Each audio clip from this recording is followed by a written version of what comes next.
Prince Harry just arrived in the UK for his first major visit in nearly a year, and before he even set foot on British soil, the chaos had already begun. A Buckingham Palace accommodation offer, a missed deadline, two completely different versions of events, and a family that can't even agree on where the Duke of Sussex should sleep. This is Royal News Spot.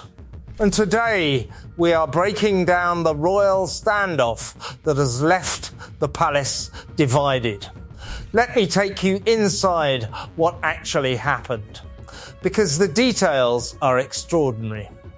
Prince Harry arrived in London on July 6, 2026, without Meghan, Archie or Lilibet. The Duchess of Sussex and their two young children were supposed to come. This was going to be their first family visit to the UK together since 2022. But at the 11th hour, everything changed. Harry had accepted an offer to stay at a royal residence, which would have provided the security he has long demanded. But then the offer was withdrawn, and the two sides are telling completely different stories about why. According to Buckingham Palace, Harry was offered accommodation at a royal residence. They claim he failed to respond by the deadline. His team reportedly gave multiple indications that the accommodation was unsuitable and formally knocked back the offer. Then they made a belated request to stay, but by then the palace says it was too late. But Harry's team tells a very different story. A spokesperson told the BBC that Harry had formally accepted the accommodation offer and that it was withdrawn by the palace at the last moment. They called it disappointing. Two versions, one offer, zero trust. And this is where the story gets even more interesting, because while Harry is in London, someone who was once seen as the family's peacemaker has quietly stepped away. Kate Middleton is no longer trying to reunite the brothers. For years, Catherine was the one who tried to bridge the gap between William and Harry. She was the one who encouraged private conversations, who mediated during royal engagements, who kept hope alive. But according to royal experts, those days are officially behind her. She is stepping back to protect her own mental health and peace, as well as the health of her own family. Royal biographer Christopher Anderson told Fox News Digital, "Kate is no longer in the business of trying to reunite the brothers. It really is a year of magical thinking when people seriously suggest that the Princess of Wales has the emotional bandwidth to cope with the Sussexes." Helena Shard, a British broadcaster and photographer, added, "Unfortunately, my sources do not believe Princess Catherine is pushing for Prince William to meet Prince Harry. She isn't pushing for a meeting. The feeling inside the Wales camp is that Catherine will not allow her family, and especially William, to be sucked back into the Sussex drama." Think about what that means. The woman who was once the family's great hope for reconciliation has now drawn a line. She has decided that protecting her husband's mental health and creating stability for George, Charlotte and Louis is more important than fixing a rift that may be beyond repair. To truly understand this moment, you have to go back to where it all began. The fracture between William and Harry did not happen overnight. It was years in the making, built on a foundation of shared trauma, diverging life choices, and ultimately a breakdown of trust that has proven impossible to repair. Let me take you back to January 8th, 2020. That was the day Harry and Meghan announced they were stepping back as senior royals. The statement came without warning. It was posted on Instagram late at night, and it sent shockwaves through Buckingham Palace. William learned about it, like everyone else, on social media. His brother's decision to effectively leave the family, and he had no warning, no conversation, no chance to prepare. That moment, sources say, was the beginning of the end. The couple moved to California in March 2020, before the world shut down. They settled in Montecito in a sprawling mansion worth over $14 million. They had security concerns, privacy concerns, and a clear desire to build a life independent of the monarchy. But that desire came with a cost. Harry was no longer a working royal. He was no longer eligible for taxpayer-funded police protection. And that security battle has defined his relationship with his family ever since. The tension escalated in March 2021 when Meghan and Harry sat down with Oprah Winfrey. The interview was watched by over 17 million people in the US alone. In it, Meghan described feeling unprotected and silenced. She said there were conversations about how dark Archie's skin might be. She said she had contemplated suicide. William reportedly watched the interview with growing horror. He told reporters afterwards, "We are very much not a racist family." But the damage was done. The trust between the brothers had been shattered. The Netflix documentary followed in December 2022. 6 episodes, hours of content, more accusations, more grievances, more distance. William and Kate were depicted as cold, distant, and hostile. One episode showed photographs of Kate with the same family members that Meghan had been denied access to. The contrast was deliberate and devastating.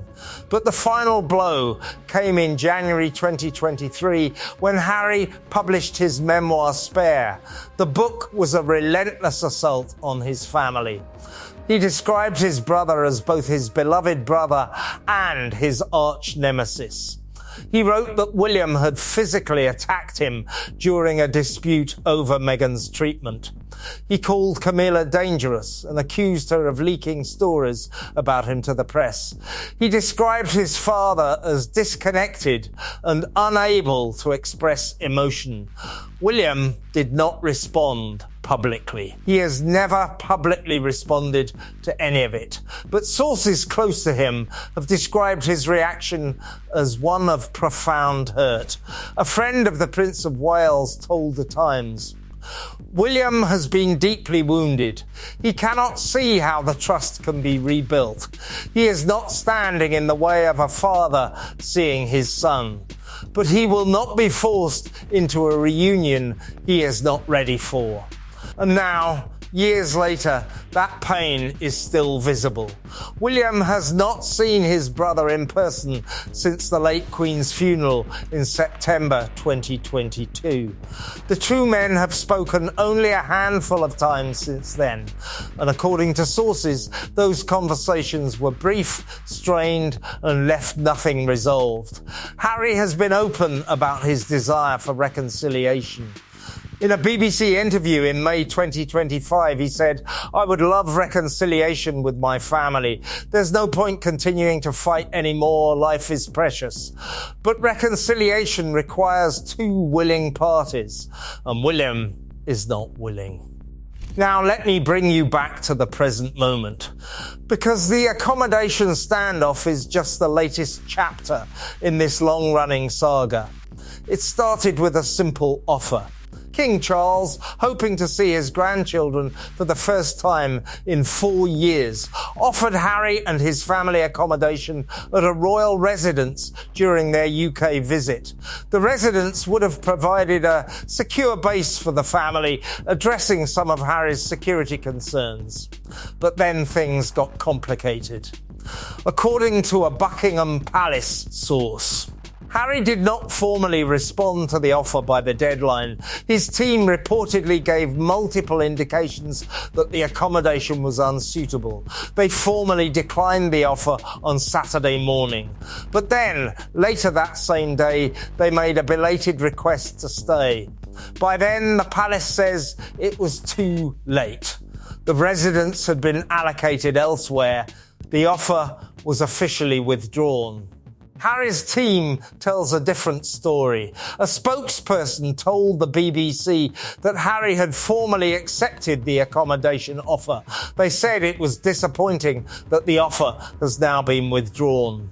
The spokesperson added that Harry had been looking forward to bringing his family to the UK and was disappointed that the visit would now proceed without them. The conflicting accounts have left palace insiders divided. Some support the King's decision, others say it was unnecessarily harsh. One source told the Daily Express the King's patience snapped. He wants to be a loving father and grandfather, but that was being tested beyond endurance. He is not willing to be pushed around. But others have argued that the palace could have shown more flexibility. A source close to Harry's team told The Sun the accommodation offer was withdrawn at the last moment. The family was looking forward to the visit. It's disappointing that this has happened. The standoff has turned what should have been a straightforward logistical arrangement into another public humiliation for Harry. And that humiliation has deepened the rift between the brothers. William, sources say, was not consulted on the accommodation decision, but he has reportedly been clear about his feelings. He believes that his father is being too soft on Harry. He believes that Harry's demands are unreasonable, and he believes that the family should not be making concessions to someone who has caused so much damage. William's position has been shaped by the counsel of his wife. Catherine has been his anchor through this whole ordeal. She has listened to his frustrations, validated his feelings, and helped him see that his own mental health matters. In the weeks leading up to Harry's visit, Catherine has reportedly been having quiet conversations with her husband about the toll the drama is taking on the family. She has encouraged him to protect his peace. But she has told him that he does not need to feel guilty about protecting himself. And that is why she has officially stepped back from the role of peacemaker. She knows that trying to reconcile the brothers is a losing battle. She knows that her family's stability matters more than fixing a rift that may never be healed. Let me spend a little more time on Catherine's decision, because it is one of the most significant developments in this saga. For years, Catherine was the one who kept hope alive. She was the one who invited Harry and Meghan to Christmas at Sandringham in 2018 before tensions escalated. She was the one who maintained a relationship with Harry even as the rift with William deepened. She was the one who encouraged William to keep the door open. Royal commentators have noted that Catherine and Harry were once quite close. Harry described her as the big sister he never had. The two would spend time together even when William was away, running errands or visiting local pubs. Following the death of Princess Diana, Harry reportedly found in Catherine the caring female presence he had long missed.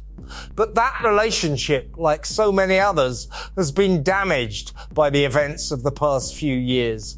Catherine has been deeply hurt by some of the things Harry has said about the family. In his memoir, Spare, Harry described her as a wicked stepmother figure and accused William of assaulting him, with Catherine supposedly a witness to the altercation. Sources say Catherine was deeply hurt by those descriptions.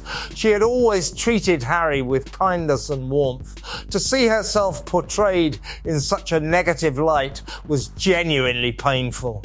And then there is the issue of her own health. Catherine has been battling cancer. She has undergone months of chemotherapy. She has been navigating her recovery while raising 3 young children. She has been supporting William through his own struggles, and she has simply run out of emotional bandwidth. As one source put it, Catherine has enough on her plate. She is not going to sacrifice her own peace for someone who has shown so little regard for her or her family. That is not bitterness. That is self-preservation. And then there is the security battle. This is the issue that lies at the heart of everything else. Harry has been fighting for taxpayer-funded police protection in the UK since he stepped back as a working royal.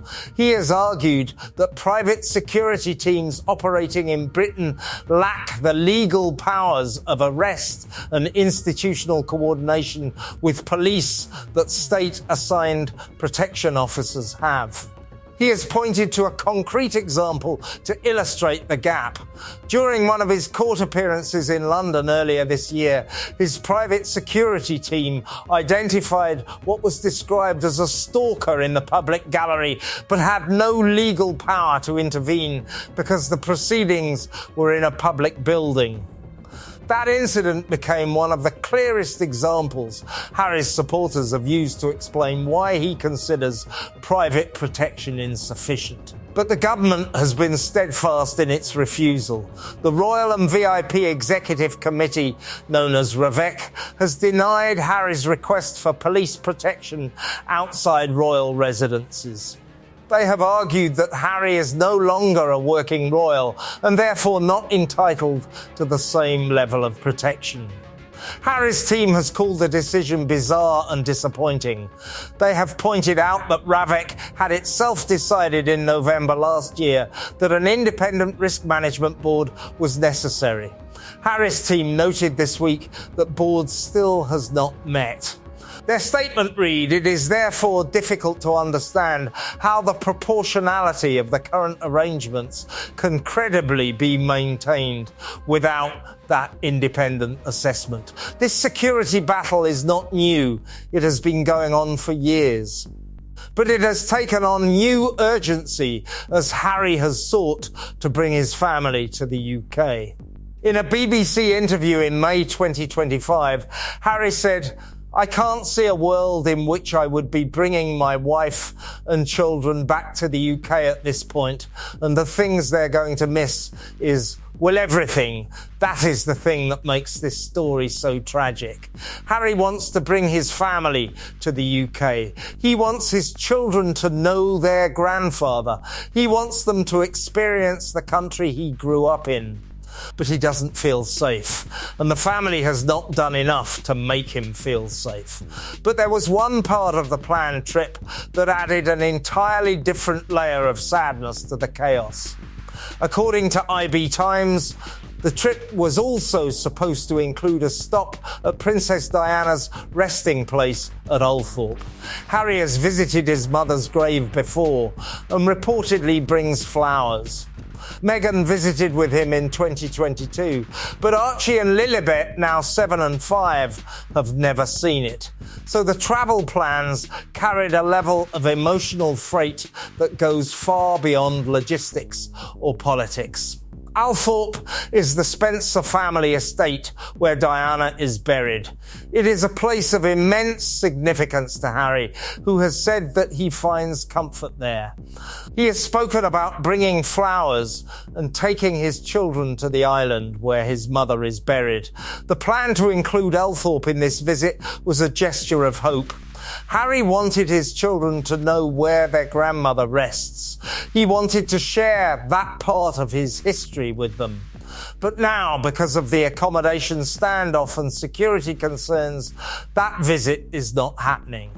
Archie and Lilibet will not see Althorpe. They will not see their grandmother's resting place, and Harry will have to explain to them why. That is the kind of sadness that cannot be captured in a headline, but it is real, and it is devastating. So where does this leave the family? The visit is proceeding, but without Meghan and the children. Harry is in London attending the Invictus Games event. He is staying in a hotel rather than a royal residence. He is surrounded by security, but not the kind he wanted. He is there, but his family is not. The rift between William and Harry remains as deep as ever. The accommodation standoff has only confirmed William's view that Harry is entitled and unreasonable. Harry, for his part, sees the standoff as further evidence that the family is cold and unwelcoming. And Catherine has stepped away. She is no longer trying to fix things. She is focusing on her own health, her own children, her own peace. King Charles, meanwhile, is caught in the middle. He wants to reconcile with his son. He wants to see his grandchildren. But he is also tired. He is 77 years old. He is battling cancer. And he is not willing to be pushed around. The accommodation offer was supposed to be a gesture of goodwill. It was supposed to bring the family together. Instead, it has driven them further apart. And the question that remains is whether there is any path back, whether the brothers will ever speak again, whether the grandchildren will ever meet their grandfather, whether this family can ever heal. The answer, for now, is unclear. But the hope which once existed is fading.